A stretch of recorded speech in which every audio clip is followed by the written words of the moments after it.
So you and I were talking in our initial conversations about nonviolent communication, and about one of the things that you offered was to help in talking about interpersonal communications in times when there might be difficulty in negotiating agreements, or coming to an equal position in conversation or in communication. And I think of myself as somebody who is expert in difficult or challenging conversations. I do street epistemology. I've studied NVC a little bit. I've studied crucial conversations. And I have a talk that I do called The Four Disciplines, which talks about strategies for having challenging conversations.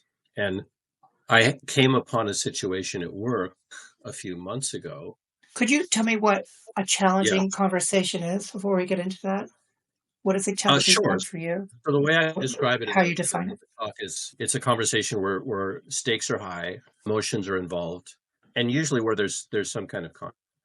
So there's lots of conversations we have where there's conflict, but a lot of the time it's pretty low stakes, right? My wife doesn't like the fact that sometimes I leave the bath mat on the floor and don't put it up on the edge of the tub.